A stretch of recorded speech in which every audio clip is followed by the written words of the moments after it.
For God so loved the world, not just the good, not just the faithful, it's the world. His love isn't ordinary, it's sacrificial, undeserved, and unconditional. He didn't send an angel, He didn't send a prophet, He sent His Son. Why? Because love doesn't give the least, it gives the best. To believe isn't just to say God exists. It's to live like He does, to walk in love, to cling to hope, to trust His promise of everlasting life, a life without end, full of Him. You've heard it before, but have you ever received it? What will you do with the love that gave it all? Find out that love that gave it all today on Good Morning Pastor.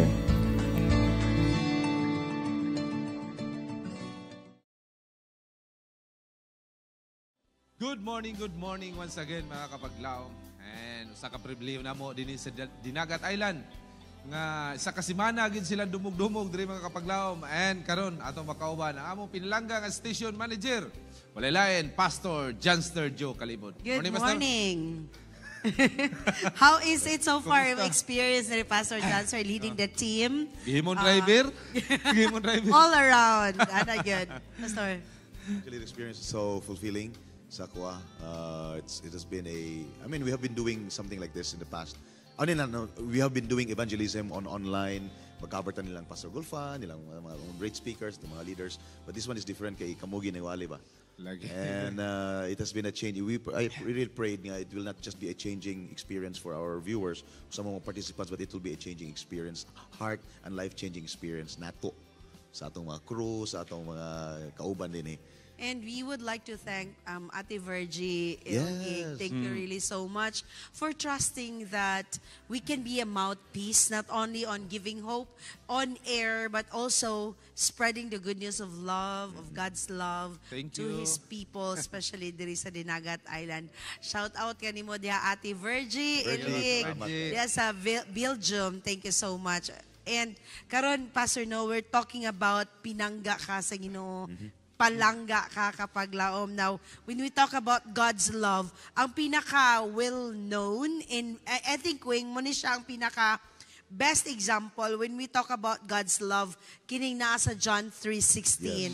For God so loved the world that He gave His only begotten Son, that whosoever believeth in Him shall not perish and have an everlasting life. Unsa gyud nature aning God's love, Pastor Kalibod, when we talk about God's love? Gugma magud sa Ginoo, it's a very profound nga gugma, unconditional nga gugma. Alang ka natong tanan nga walay mga kondisyon, basta gigugma kaniya. And to the point nga yang anak ipadala. Alang sa pag-ula sa iyang dugo, puro pwede naman ang maghimo siya, pwede ra siya maghimog lain nga tao. Apan gigugma kita niya nga iyang gipakamatyan gyud, no, gipadala gyud ang bugtong anak karon sa pagpakamatay mo. It's a very most special, the best love story in the world, the most profound love, the most unconditional love sa imo ma-experience. Siguro kuan gyud kay no, extreme gyud nga love no.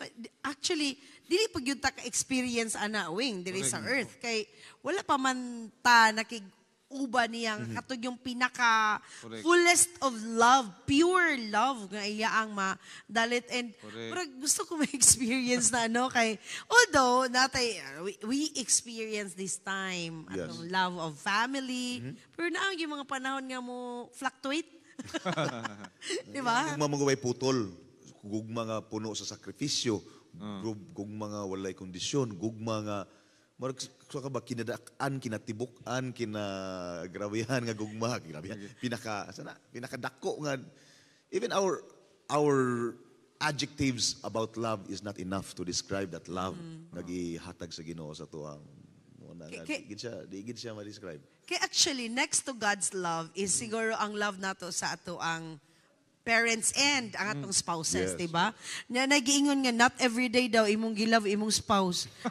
I I don't know, but I think that's also true.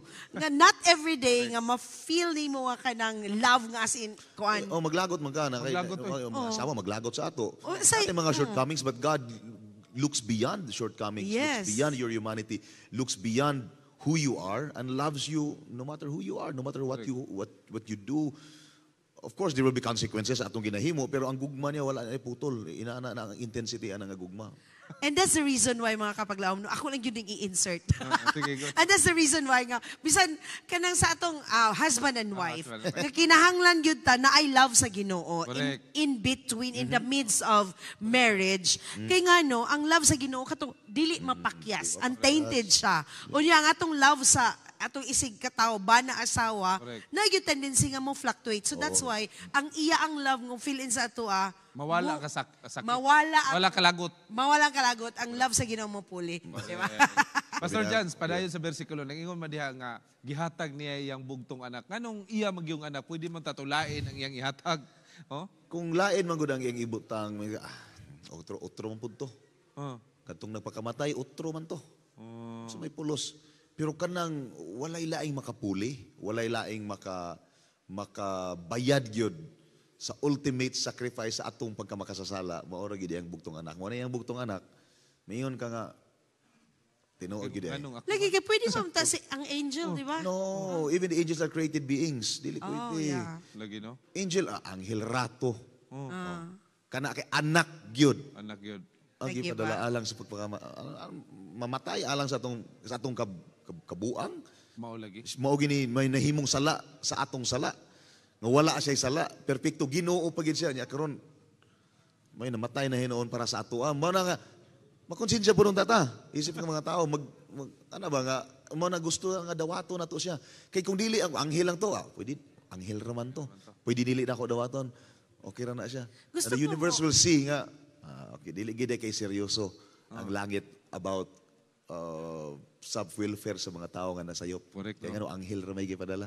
Dito na din mo pasok sa tanas, dili ni seryoso sila. Kani kay anak gyud ingon sa tanas impas.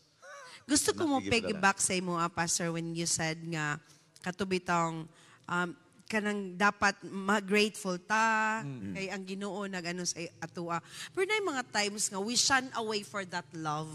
Kay feeling nato dili ta worthy of it. Correct. Kay namon ko yung mga na yung mga kanang bitang mutuod ta yes. Kaning and whosoever believeth in him. Kanang yes mutuod ta pero sometimes we feel so unworthy of that love and then mo shun away ta nga dili na lang ko kay murag di man gyud ko angay ana. It's a normal human tendency ba no? Sa akong observation na sa mga callers nga manawag sa atua, magpaampo, magpa-consult, magpatambag sa even sa mga pastors, sa mga teachers, mga inahan, amahan sa iglesia. Normal man gina siya nga ang tao na agi ka na bitang mayon ka nga bisag dili gyud ko worthy na sa Ginoo, bisag mo patong ko sa pulpito, makilatan ko. Pero gipanunay ta nga gipahinumduman sa Ginoo nga ayaw nang hunahuna i-entertain sa imong kaugalingon. Kay bisan pag ang tao nga tapad sa Ginoo sa krus, gilansang kuyog niya, wala gaytoy nahimong buutan siguro siyang kinabuhi. Gidawat man gali niya, wala to naghatag og tithes, wala to naghatag og wala to nagsimbang adlaw ipapahulay. Wala to nakapabautismo, wala to nagwali sama nato, wala to gihimo. Walay charity work Pero adto. ang gihimo lang niya, gidawat niya, giila niya si Jesus nga mo'y personal naman luwas. Gisaaran, kuyog tas langit. May pag-ako to. Abot sa panahon, kuyog tas langit. Aron ditso na ba? Oh. Wala Inaana. Inaana ang gugma sa Ginoo, inaana ka amazing. I mean, that's why we're doing this. I'm not saying nga di na lang punta. Magkawatan na lang. No. That's why we're doing this. We're trying ourselves because we're showing God, Lord, gigugma ka na ako. Gidawat ka na ako. Giluwas ko nimo, gipakamatian ko nimo. Di po na ako abusuhan ang grasya. Unya ang tao, moingon ra ba Sir Jans, Pastor Jans nga, di jud ka maluwas ba kanay mong kahimtang, di jud ka maluwas. Oy, Ginoo ra gyud ayaw nakabalo sa Oh, tanan. Ayaw gyud mo Uyaw pagsulti ka ana. Oh. Mga tao nga buangon sa kinabuhi. Wa ka kabalo sa katapusang gutlo. Ana, nagatinga na, mubalik uroy na. And wala po gyud ta kabalo sa kinauyok ang bahin sa matag lawas. Correct. kasing Sa kunahuna sa So tao. we cannot really judge mga kaigsunan. Unang nabutang ang kuan nga phrase nga, we listen and we don't judge. Tinood bitaw. That's why Hope Channel is trying our best to really reach out to people. Correct. we are not worthy to do this ministry. We are struggling as well a lot of times, not sometimes, but a lot of times. But we're trying our best to give hope to people, to keep reminding ourselves and reminding you about that great love nga Ginoo gahatag ana nga gugma nga wa ginay kondisyon bisag unsa pa kakalugmok sa imong una sa imong kaugalingon atubangan sa Ginoo nga maglayo na kay kasayahan. No. Just reach out to Him and just say a prayer. I mean, I could still remember Pastor De La Peña. He was high on drugs when he turned back to God. Because sa diha nga nag-high kasi sa drugs, nag-inom pa to siya gatong tubil sa Vitromax. Nakakita siya lungon, hallucinate na siya na ilungon siya nga tubangan. Sa diha nga paglili niya sa lungon, iyang nakita na iyang kaugalingon dito siya nibalik sa Ginoo, coming back to God, high on drugs. Dili siya hinlo atong panahon na wa siya igwa. Kaliwala sa paglunang sa sala, nibalik siya sa Ginoo, pwede kayo. Praise the Lord for mga stories ngayon na maka-inspire. Wing. Pastor Jans, unsa may kahulugan anang kinabuhing walay katapusan? And I would like you to address that one to our viewers. Right? Mao mo ganay saan sa Ginoo. And whosoever believeth in me, whosoever